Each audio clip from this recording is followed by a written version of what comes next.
Come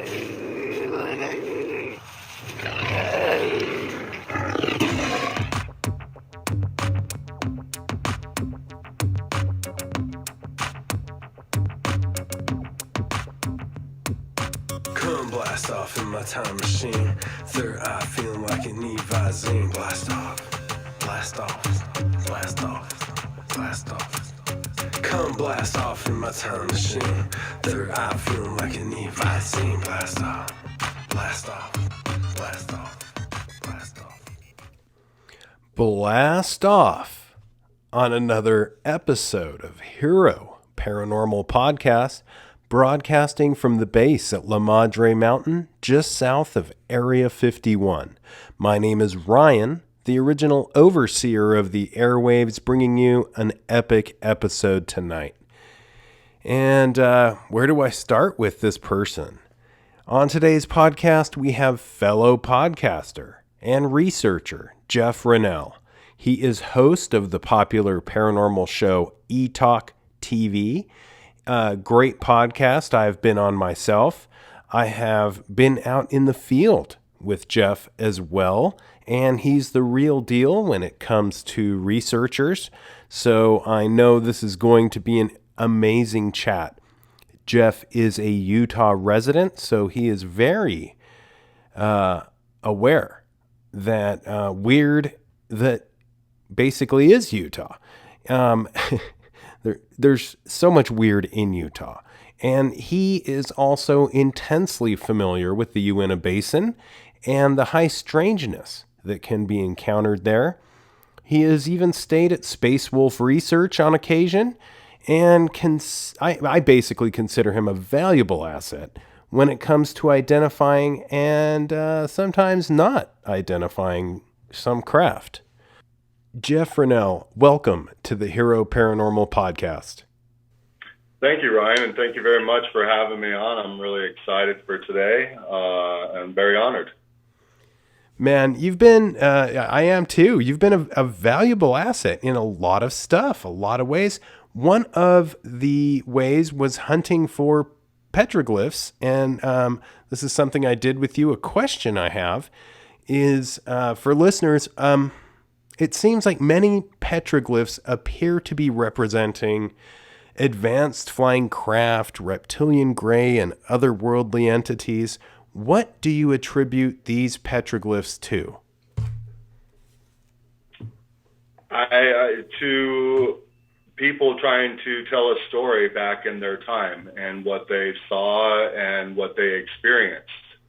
And that's where I find it very fascinating, is trying to understand this story that they're trying to tell with these petroglyphs and what they're actually showing us. And I find it very fascinating. I can't say I'm an expert on reading petroglyphs and everything, but I am very eager and willing to learn more about it. One person that had brought something up to me, and I find it very valuable, is when you look at petroglyphs, is to kind of look at them as cartoon art telling a story where it could actually almost repeat itself. So it's trying to make sense of what's written there, and there's really some amazing stuff and some amazing pictures, and you have to sit there and go, what were they representing here? What were they trying to show us and explain to us? And as you know, there's some really amazing stuff, especially right there by your house. And so I just find it fascinating. Yeah, there is a lot going on. And especially, like you mentioned, in Nevada, in Utah, you've been out by Area 51 and around it, places I hope you take me someday because I haven't been to all of them. What are your thoughts about the story of the tall whites, or the general idea that aliens live somewhere in and around Area 51? Well, I'm really fascinated by the Charles Hall story, especially because I was born and raised in Las Vegas. So when I was introduced into this culture, which is just like 4 or 5 years ago when I was introduced to Brad Olson, and we quickly became good friends.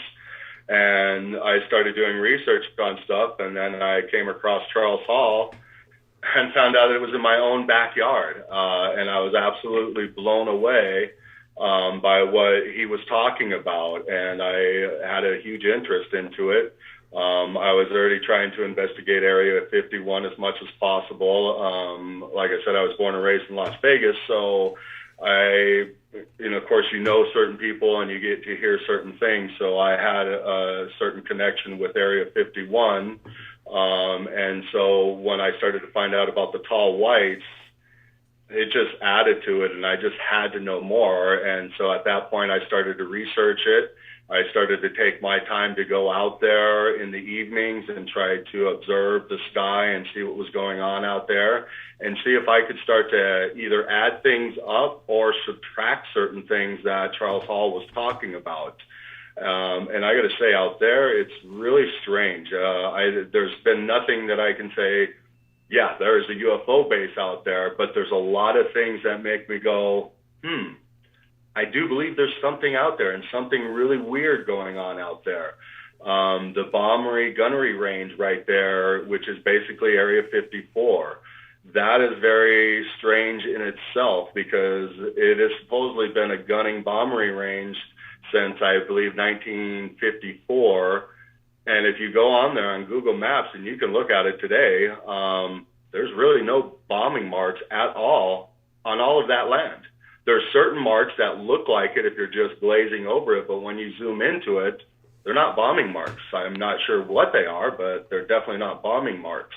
And so you're going to tell me that bombs that are cheaper than nukes, there's no bombing marks there, but you go over to the nuke site on Google Maps and you can go into the nuke area, and there's craters galore. There's hundreds of craters. They're all named. But you go back to the bombery gunnery range and there's no bombing marks on the ground. That's really weird. The one thing that is on the ground out there is a lot of geoglyphs. There's a lot of different weird shaped triangles on the ground that kind of line up and point in a certain direction. There's a Star of David that's on the ground, and that seems to have been removed off of Google Maps from just a couple years ago. Wow. I cannot find the Star of David, and it was easy to find because it was right across the mountains on our camping site. And now I go to look for it, and I cannot find the Star of David. But thank God I did make a screenshot a couple years ago and still have that picture in my files. So it is a very weird area. I'm definitely actively still researching that. Me and Eric at Awakening Man, we were just there a few months ago, and we were out there for several nights. Again, we didn't really see anything that we could say, hey, there's an Air Force or there's a UFO base there. But there's definitely weird things that you will experience from the base being there. We had crafts flying over us just after the sunset, so it was dark out in our area, and we'd had craft flying over us with absolutely no lights on at all. And it took a while to actually spot those. We have one person telling us that they're using, now I can't think of the word, holographic planes out there, which I'm not saying that that's what I saw, but it was definitely very peculiar because they flew over with no lights on at all. Amazing. It's amazing stuff. And while we're sort of on the weirdness, because that is Nevada as well as Utah, to the Nevada stuff, there's the Wilson leak documents, which are the series of claims and documents involving very real people, implying that a craft is housed somewhere. And the implication is made, and you and I probably know where, here in Nevada, even though we should probably not say it. Have we reverse engineered craft, and are we storing the original somewhere, or even the reverse engineered versions? I would believe so, but that's my opinion. I do believe so. Just certain things that I've researched and people I've talked to. It sounds to me that we've actually had crafts since maybe even as early as 1940. So I do believe we've reverse engineered crafts. I do believe very much in Bob Lazar's story. He is actually somebody that I knew of before his story came out. One of my best friends growing up out there in Las Vegas, his mother knew Bob Lazar. So I would be at his house quite often, and we would get kicked out of his house when he would come over, and we'd get kicked outside, which wasn't a big deal because he had the most amazing Corvette there with a computer system that you could actually type in what you wanted the police radar to see. Excuse me. Nice. So when Bob Lazar's story came out, I had already, knew who he was and everything. So I was very into that story. I started, that was truly probably the very first UFO stuff I started to research, because that was back when I was 18, 19 years old. I was just living a regular mundane life, but I've always been very into Bob's story ever since that time. And now we look at what's coming out now, and they're talking about element 115, and the stories that are coming out are actually backing Bob Lazar's stories, which I find very fascinating. Yes, these are things that the element 115 is one that, who really expected that to come to fruition so many years later, through actual scientific study and peer-reviewed.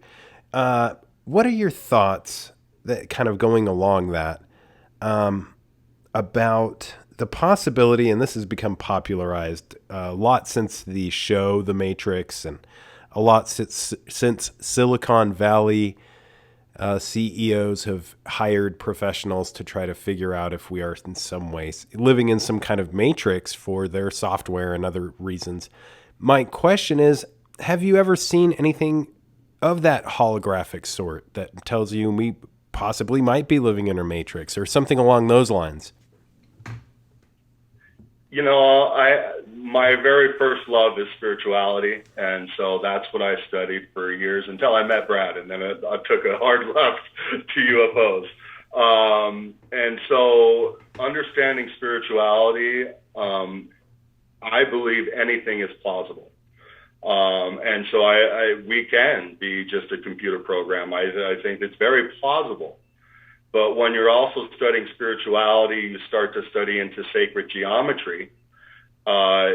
Me personally, I can see when you study the flower of life, there's a certain point on that flower of life when then all of a sudden the holograph starts, and it goes within and without infinity. And so I think spiritually, the way how do I want to put it? The creative energy of all that is, the way that it is constructed with the sacred geometry patterns creates a hologram. And so I do believe we are truly living within a hologram, but is it creation or is it more of a computer program? That I do not know.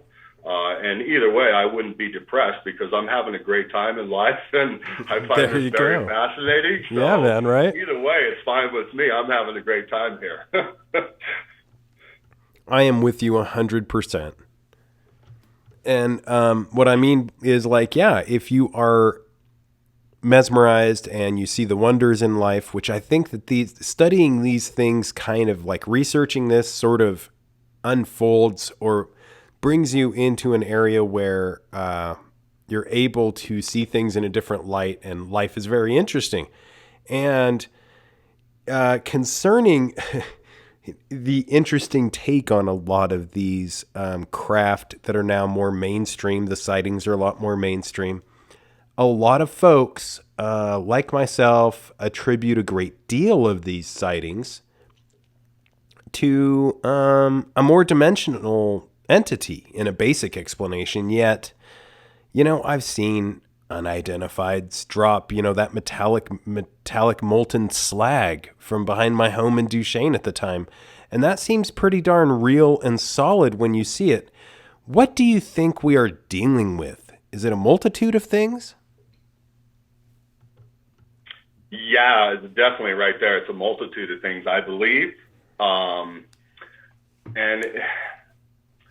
what I'm so fascinated about is it real? Is it a hard substance? Is it just my imagination? Is it my imagination making it real? You know, when you start to delve into quantum mechanics and quantum physics, it just gets crazy. You know, that's where Albert Einstein was saying weird, wacky stuff about science is when it comes to quantum mechanics. And so that's what really drives me is what is this? What is going on?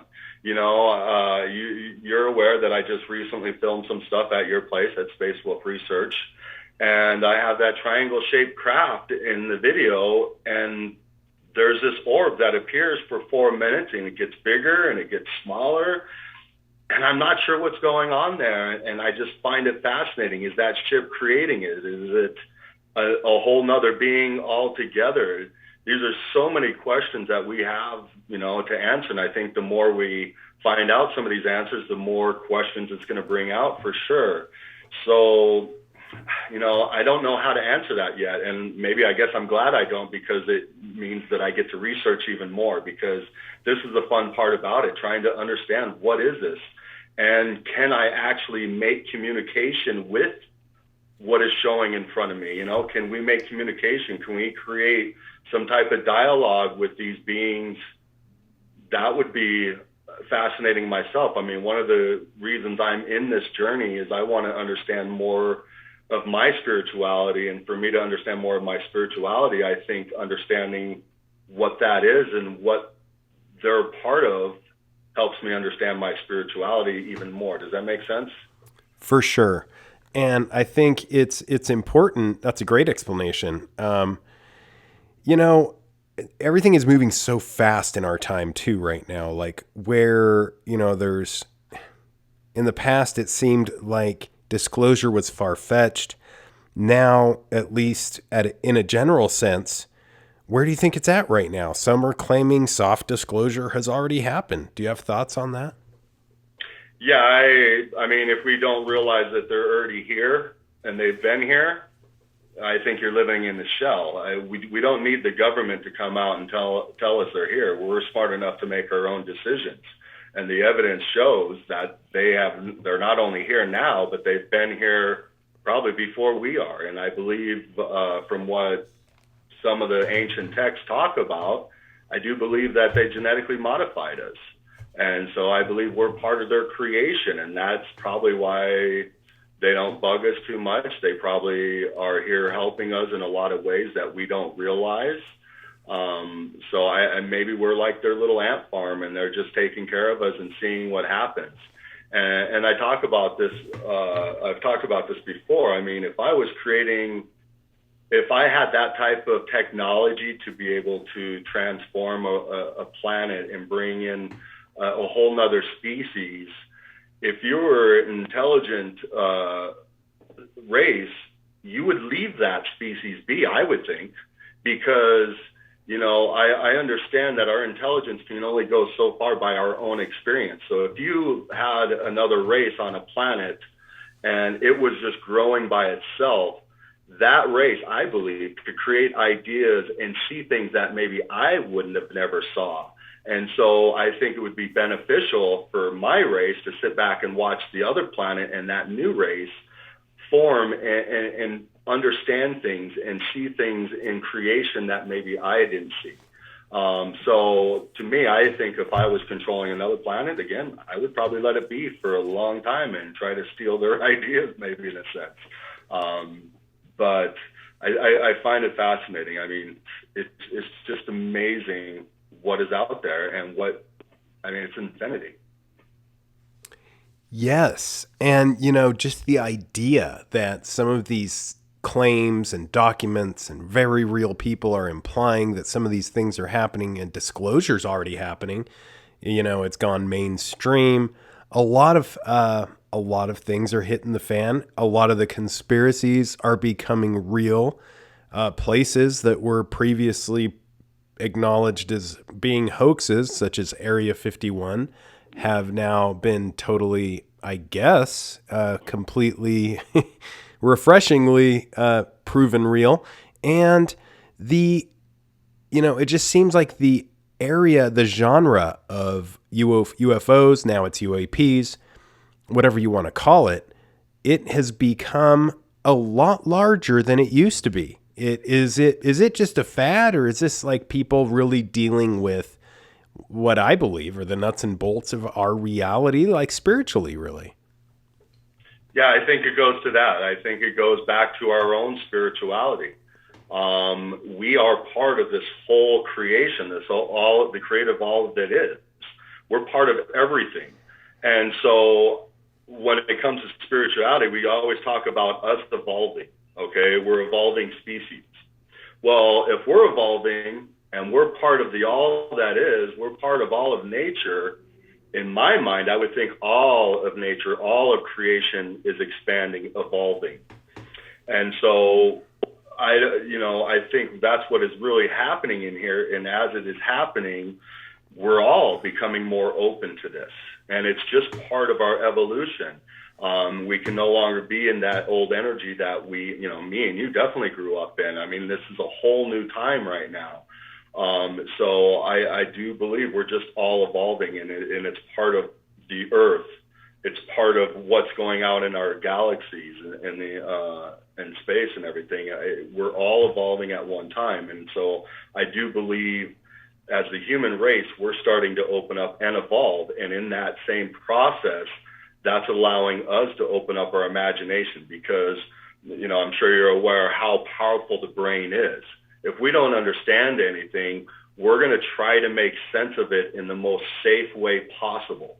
So, 20 years ago, 30 years ago, people might have seen things in the sky, but are just, trying to make their own normal sense of it. And they're playing it off and going, no, it wasn't a UFO. It was just the weather balloon or whatever the government tells us. I think as we're evolving now, when we're opening up our own mind, now it's becoming more acceptable to see what is actually up in the sky, what might be in some paranormal room or something to that extent. I think we are becoming more open, and as we become more open, our walls come down a little bit, and so we can actually see more because we're not as scared. Does that make sense? Oh, yeah. It is like the blinders on a horse, there's a reason they make those. And there's a reason why we live in a reality that seems to be controlled in some way, shape, or form, where they want you to look a certain direction. Move along, sir. There's nothing to see here. And there's a reason why a lot of this quote unquote magic in the skies that anybody can look at. That's why I really, just to get a little tangential, I really like that new Netflix show, Don't Look Up, because there's a lot of people that just don't look up, like just in a general sense, not talking about like a comet coming to blow up the earth, but in a general sense, a lot of folks just do not look up. They can hear something overhead and they still just don't even care. They go about their mundane lives and they don't realize that there is an entire area that is above them and a lot taking place in it. Yeah. And it's funny. Now that I'm in the UFO world, I can't stop looking up. I mean, there's just one little noise, I'm looking up. One of my coworkers, he's like, man, Jeff, you really take this stuff serious, don't you? It's like, you just don't want to miss anything. You don't know when it's going to be there. When me and Eric were at your property and we were traveling back to my house, we were just getting ready to go into the Provo Canyon there. And Eric's always recording. He snapped a shot early in the morning of a UFO right in between all the mountains there in the valley there. I mean, just a beautiful picture. And I was right there, right behind him traveling, and I never saw it one bit. So, I mean, it's always there. We need to be more aware, and you'll start to see them. And from what it seems like, once you see one, it opens you up to see them all, or, quite a bit more. It's just amazing how it works. But yeah, I think once we open up, it allows the floodgates to open. So true what you said about Eric, and yes, about the floodgates opening. That is something that is no longer argued over. People, science in general has, generally proven that that is very real. People that are seeing these craft see them more often and with more proximity and just more often. It is one of those strange things that we're somehow storing this same wavelength of vibration somewhere, and therefore when these unidentifieds are behind someone's home or in front of someone's home or in close proximity, they know they're there before they actually show up. So there's a little bit of that residual precognitive intelligence that rubs off on the observer from the display, which is pretty wild because, up to now, consciousness studies have mainly kind of directed a lot of effort into the fact that the display is replicating, what the observer wants, which is what I've always believed. So this is interesting stuff going on lately. What are your thoughts on it? I think it is. And again, I would go to we're opening up. And the more we're opening up, the more we're going to see the strangeness going on in the world. I mean, some of the stories I hear, it's not just UFO crafts up in the sky.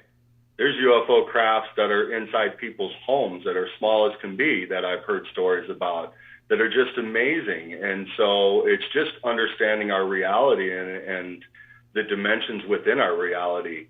And that goes up, back to where your property is and the different, the portals that could be opening up there and the difference in the realities coming through those portals.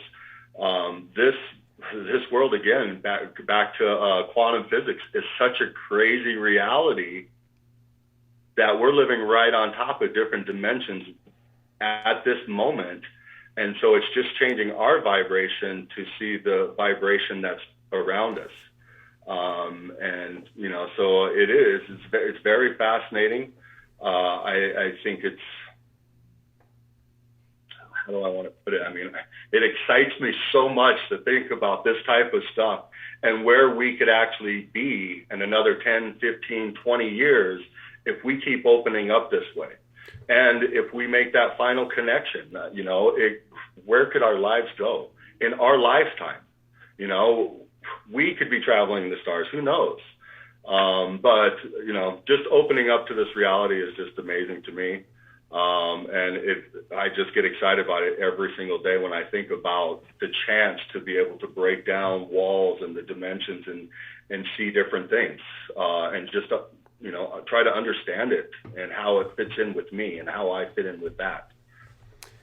I couldn't agree more. I believe that this has a tendency of like raising all ships in the room if people can cognitively discuss this research and theories and hypothesis in a somewhat general way.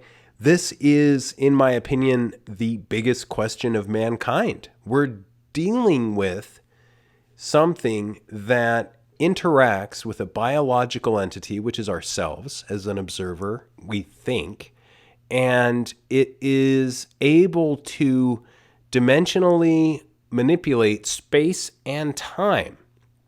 It appears to be a technology from our very humble existence because it also is endowed with magical traits that we cannot replicate from a technological basis. So, it is in all intents and purposes something in the sky that previously cultures most likely identified as gods with a little g, whether that be Greek mythology, or many other cultures have talked about these star people, both tribal and otherwise. And I agree. If there's this contact, are we able to rise to a level where we're open-minded enough to engage with something that can quite literally fold space and time?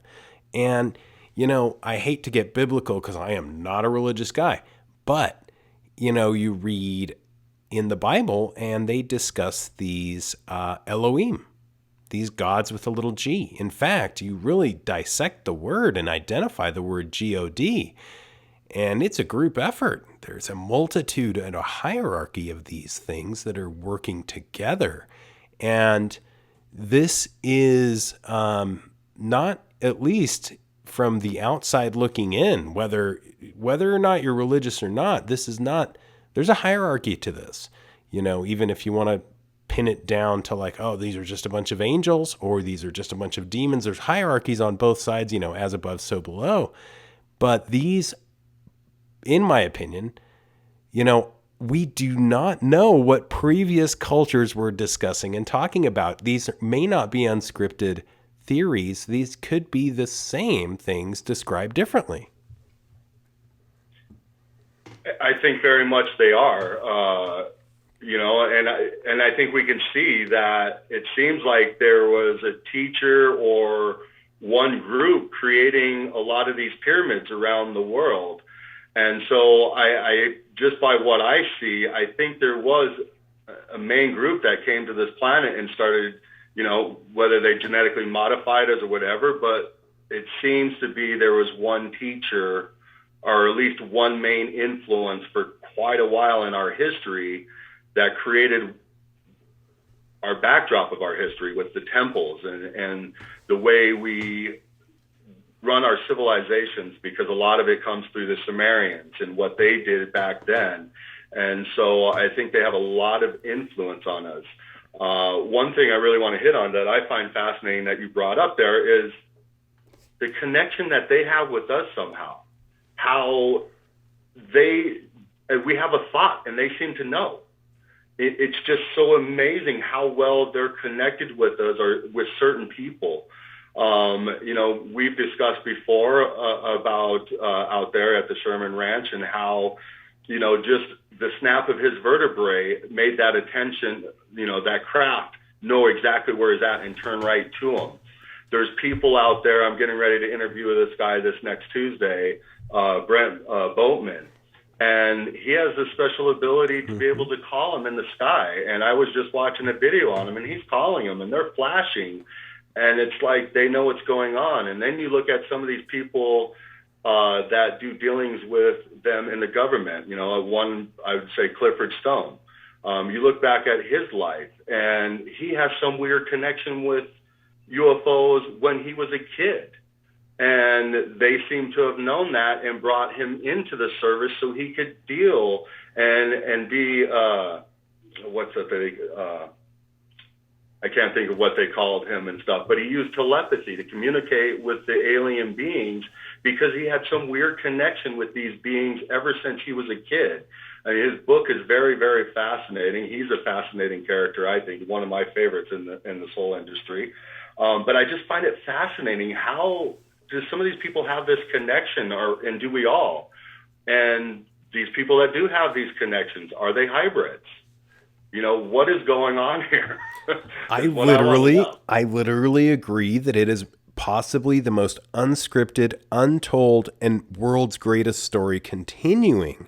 Sort of a biblical drama where there is this interaction of entities and a basic explanation that are unidentified in the skies, interacting with people on the ground and dealing with the ability in a general sense of those who govern and the disclosure of their knowledge of this and what it means in a long-term sense, because it's a big question and it requires a minimum of an open mind when your thoughts are going possibly at the level of, are we living in some kind of matrix where these craft are possibly popping in and out solidly, at least when you see them doing something? And that is the question. What are they doing? Because their ability to do it far outweighs our ability to do anything remotely capable of that. Yet they have absolutely no, for lack of a better word, they have like, from a fly fishing sense, I'm stupid, just silly fly fisherman. And the reality is it's kind of like fish gather in certain places on rivers. And it seems like some of these geological locations we're dealing with are, in a general sense, places where these craft have soft spots, where they have they're more comfortable, for lack of a better word, doing whatever it is they're doing. And yeah, man, when you see them, we're humbled. I'm humbled anyway. What do you think they are doing? Are they popping in and out? I mean, are we just a laboratory experiment? I would say yes. I would have to go there. I mean, because again, we look at what we do, how we have our zoos and everything like that. Yeah, I would have to go there. And are they coming from, I'm sure they're coming from other galaxies and other places like that, but they can very well, as you know, be inside the Earth. I've been very privileged throughout my life to experience a lot of different things. One of them was when I was a kid, my parents had shares in a gold mine right out there, right at Mountain Pass there at the border of Nevada and California. Mm-hmm. And so I've been inside that mountain and inside the gold mine when I was a kid hiking around. And let me tell you, I've been in some caverns inside the mountains, inside the earth, that are natural, that are just humongous. And after seeing these natural openings in caverns and stuff like that, I mean, there can be way more of them inside the earth than there is of us outside the earth. And so, yes, we could be, the zoo outside the earth for them. And they, I'm sure they are using us for experiments in a lot of different ways. I'm sure that's where the abductions are happening and stuff like that, to understand a little bit more of what's going on with us. It's very interesting. I just got to say, I feel very blessed that I'm not being abducted, at least not that I know of, because I would have to say that has to be the most scariest thing in life, being abducted, because when would you ever feel safe? Never. And that is the thing, is it's better to be a contactee than an abductee. And, there's all these levels or varying degrees of interaction, yet is the reality really that those people are more aware of what is taking place? Because there is that argument that there's, this is taking place whether we want it to be or not. And those more aware are possibly more aware that they are contactees or abductees, or in some way, shape, or form working for something they don't know. And but you do when you see it. Is this? It's so difficult, because just the ability and reality to believe that there is something greater than ourselves brings, when people say, oh, that's, horrible to say that there's a hierarchy of these things and it's gods with a little g. What about the big G? Well, the very fact that I implied hierarchy means that there is, somebody in charge of the rest. So you have to kind of rise above a lot of this, the semantics that get people riled up, fired up, and, not able to basically even discuss the possibility that there may be entities that have abilities that far outweigh our own and choose to interact with us, at least in a dimensional sense, to some end. And that is where the question mark for me is, to what end? For me, that's where it goes back to spirituality, because especially we brought up the tall whites at the beginning, and I listened to what Charles Hall has to say about certain things about the tall whites. And me hearing it on a spiritual aspect, I got to go, well, they don't sound very evolved spiritually. Because he makes claims that if they go to a planet and they're, creating bases on the planet or whatever, and there's animals there that they don't like and that they find elusive, they get rid of them. That's not what you do as a spiritual being. You don't get rid of nature. You don't get rid of creation. So I think it's very interesting when you start to look at the different races, what they might project, or at least what we see as their projection and stuff, for what little we know about these different races and stuff. But then when you go to the more evolved ones, or at least what I would think would, when you deal with the more evolved species, they would let you just grow naturally and just do your own organic thing, as long as it's not interfering with the rest of the galaxy and creation and stuff. And what we've we've heard is that when we let off nuclear bombs, that they don't like that at all because it rips through creation and it rips through other dimensions. And from what I understand spiritually, I could see that 100%. And so I think, a more evolved species would just kind of let another species grow and grow organically and stuff. And so I find it fascinating. It's when you go into the spirituality aspect, you're just going to observe and watch and maybe give a helping hand here and there where, again, we look at our history and it seems like at times they have given us helping hands. And we hear things about the ant people telling them to get into the earth. And if I remember correctly, it was like the earth was bombarded by asteroids and stuff, and then they came out of the ground later on and respawned, So I do believe they're out there helping us in a lot of different ways. And I believe they have a connection with us. In which ways, I'm not sure, but it's definitely fascinating.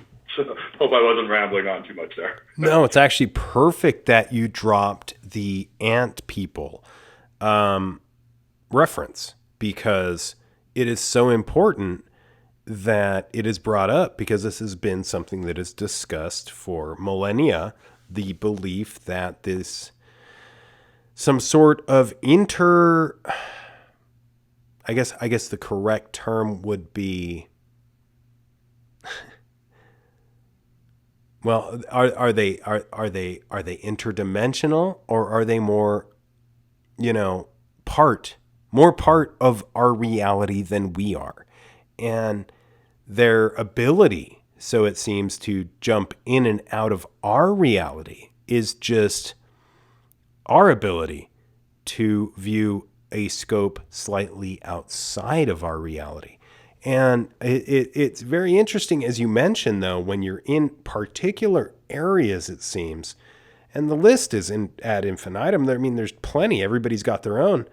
But in a general sense, there are these areas that have their soft spots, it seems, in the veil, where these, and the argument could go back and forth, is our interaction with these entities that seem to be precognitive and sentient in their capability, is our interaction with them something that we spur on just by entering the area? And that is something I was told quite a while ago by somebody with a lot of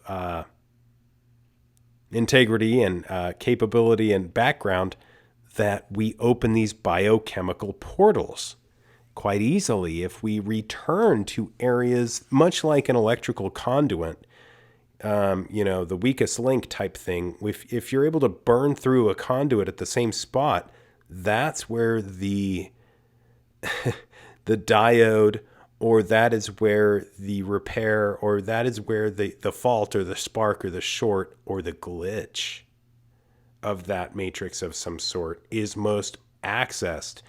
And how is it possible that these is it us creating these things? Like you said, I mean, I don't know. This is the biggest question ever, really. The mind is so powerful. I think in some senses, and with some people, I think their imagination is creating some of it, and probably more than we expect. Because the imagination is a very powerful thing. And that's where, when it comes to researchers and going to very crazy paranormal spots, I think you got to keep yourself in check and be a very honest person when you're looking at things you don't understand. Because just the same as our imagination can keep us safe and keep our thoughts very sheltered, it can expand them into wild, crazy thoughts and imaginations, and saying, oh, this is the way it is, especially when our ego gets in the way of what we're seeing. So it can be both, I think, in a lot of ways. There's another point I was going to go at there, and now I forgot. Sorry. No, you nailed it on the head, actually, bringing up the general sense of the ego, in some way clarifying that when it's present, the ability, there's absolutely no ability, I should say, to interact, really. I mean, the ego disrupts and deflects and minimizes and maximizes certain interactions to the point where interaction with what we are discussing is not available. So the ego is not your amigo. Like, you want him gone. And you also want to be operating at a level where judgment is kind of not there, which is so strange because you would think that would minimize your power, but it actually expands your power in some way, shape, or form, dealing with these precognitive entities. And they're not all trickster in nature, but I would say that a wide majority, some are, which is, I appreciate that. They have a sense of humor in some way. Yeah, and they might not even be trying to be tricksters. It might just be that technology is so far advanced in us that we just see it as magic, and maybe they're not being tricksters at all. We just can't perceive what they're showing us. And I would have to say that's probably a lot of it at this moment, because they're showing us stuff that we have no concept of how it's being created. And so it's just our imagination that runs wild trying to think of what is this. And so maybe they're trying to give us the most simple answer possible. But like you said, we're that fly fisherman still, and we don't understand what's truly underneath the face of that water yet. Well, yeah, it really, it eerily reminds me of certain sayings that riddle various codexes, whether those be the Bible, the Quran, every cultural, spiritual, religious text seems to store, at least in the originals somewhere, this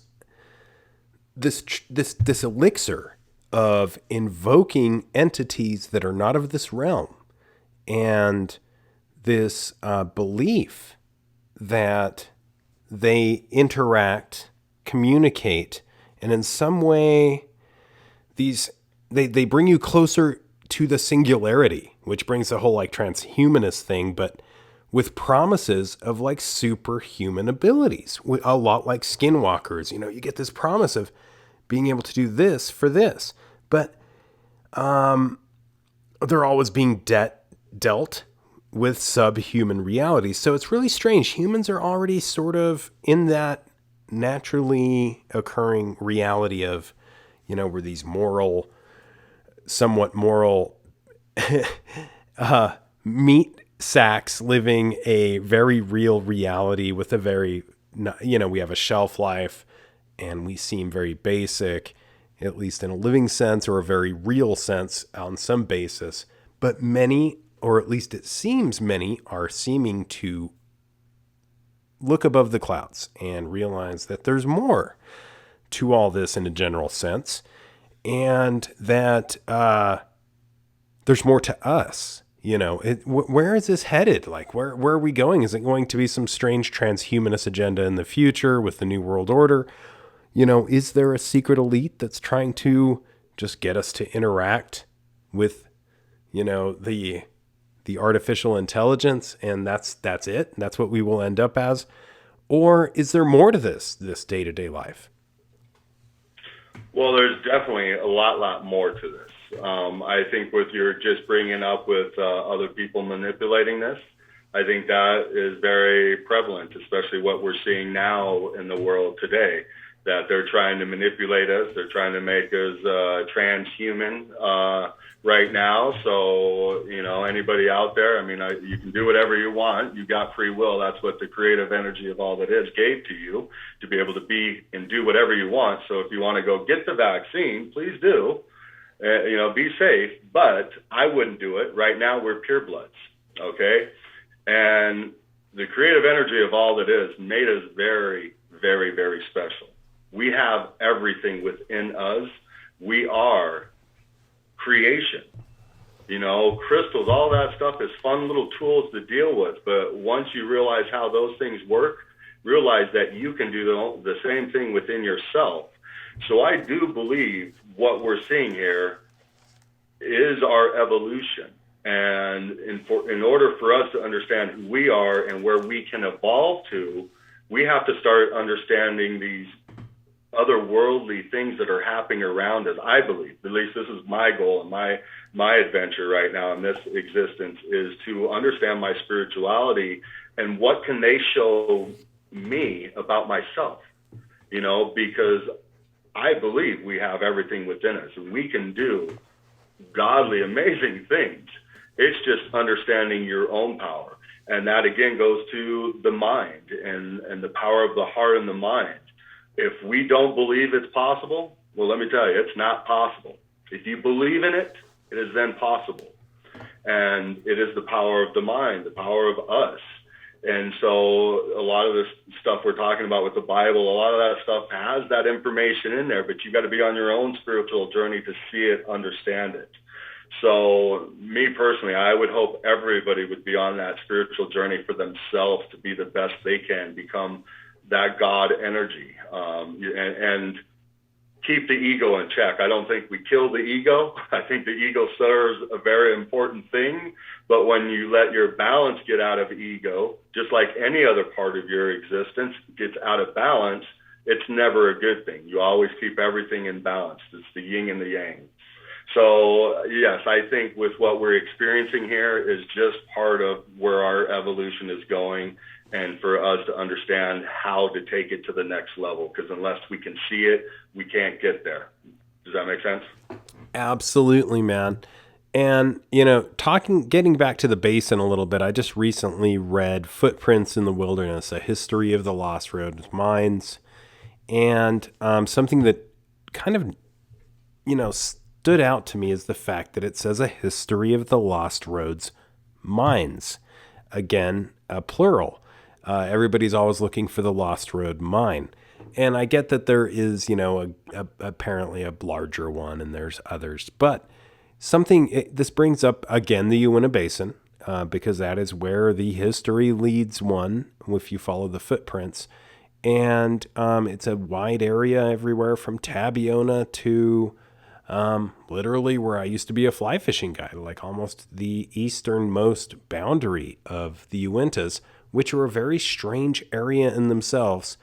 You've had the I guess blessing or the ability to camp at Blind Frog Ranch, or at least there in the general sense of the Uintas. What have you felt camping there in the Uintas? What have you felt? Is anything magical solid when you look back? Yeah, that's a very, very special place. And yes, I was very privileged to be invited up to Blind Frog Ranch and spent the night there Saturday night with Eric at Awakening Man and Raw. We had an amazing light. We had our night vision goggles, recorders and everything. And it was very, very active the night we were there.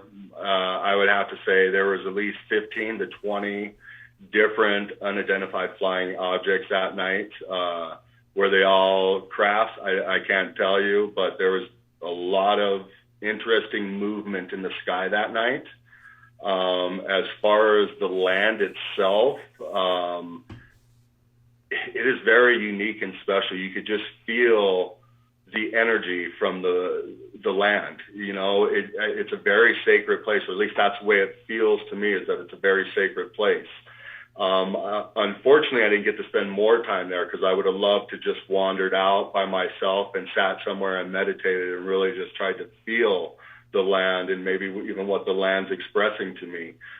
Because that, again, when you know how to tap into yourself, and everybody has this ability, you can tap into places and you can start to just let go and feel, and it will give you information. And I mean, I would love to be able to sit there and do that at Blind Frog Ranch because I think it's a very special place. We've talked before. I think Dwayne is a very amazing guy. I really like Dwayne. I've talked to his son, Chad, a little bit, but not as much as Dwayne. And I just think he has great energy. I'm really excited what they're doing there. And so I hope to get back on his property at one time and be able to do some more research there.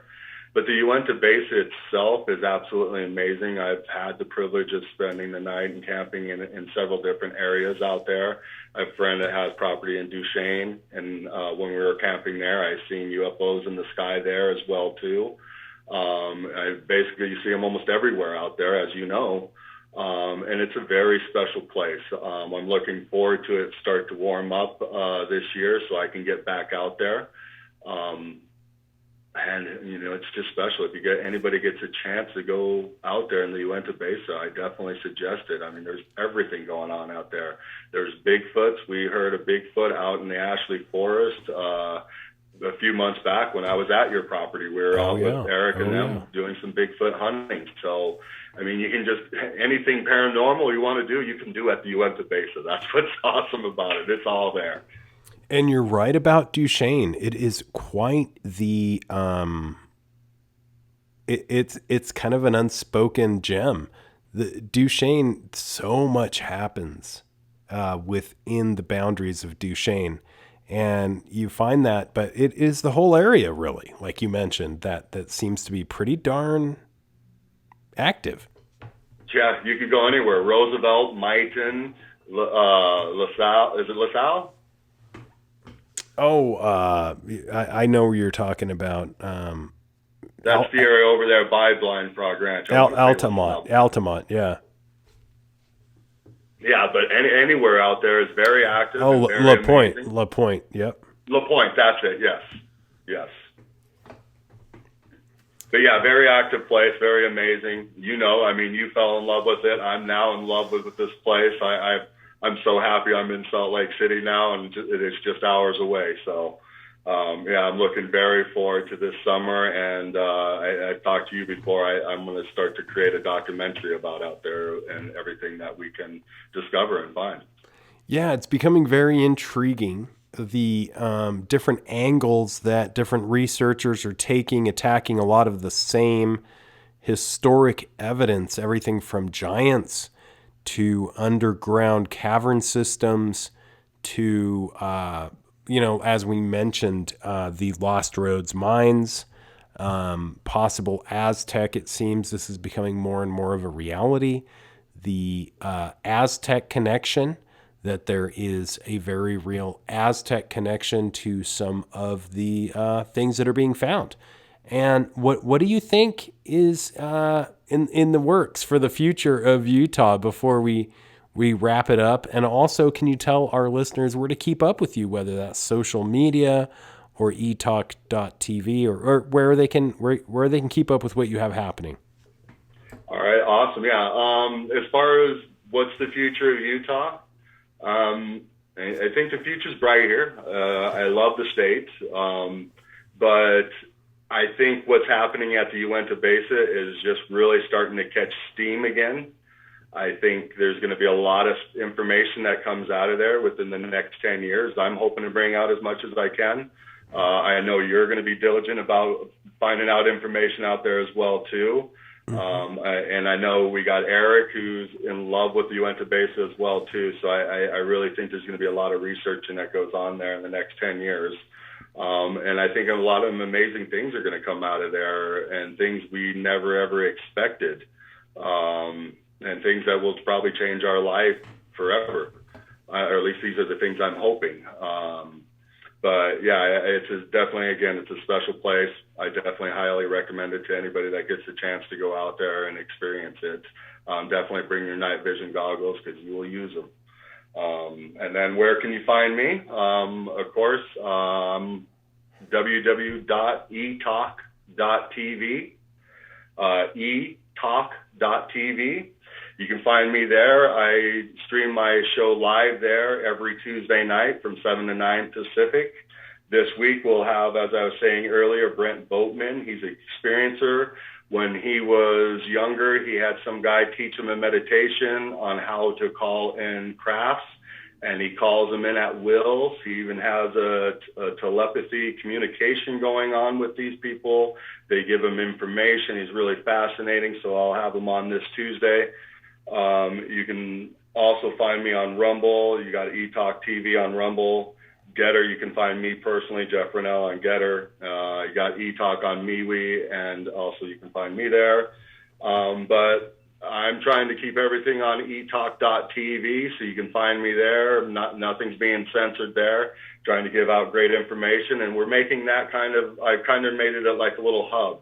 I got more shows than just mine there. You can find Beyond the Strange. You can find Shift Happens. We got Altered, Eric at Awakening Man's new show, and Vinny.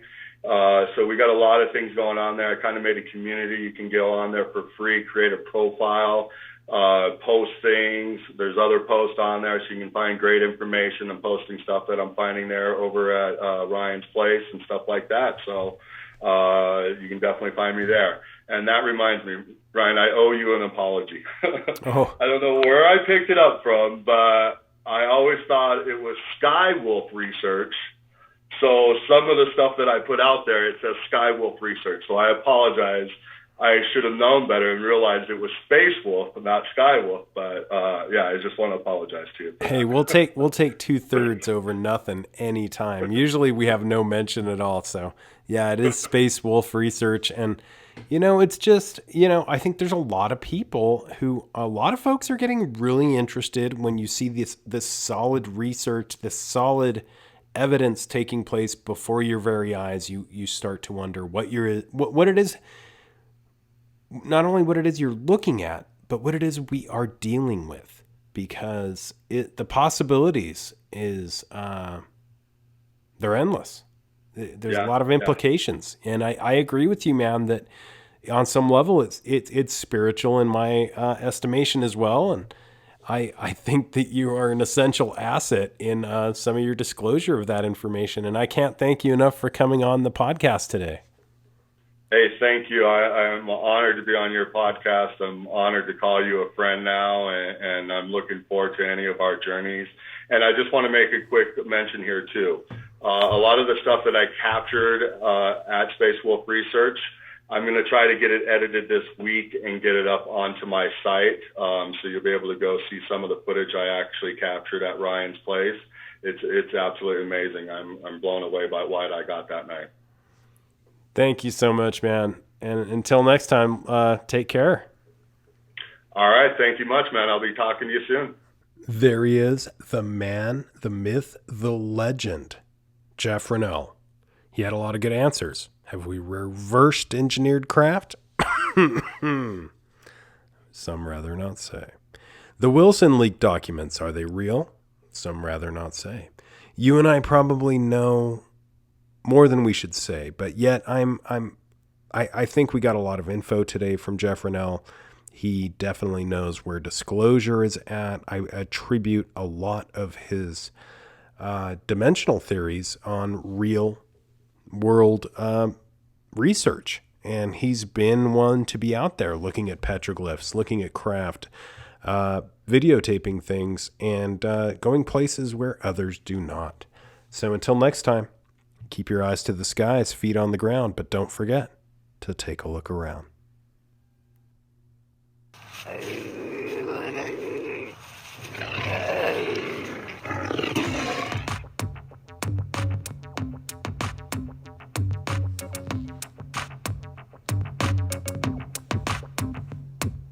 Come blast off in my time machine. Third eye feeling like an Evazine. Blast off, blast off, blast off, blast off. Come blast off in my time machine.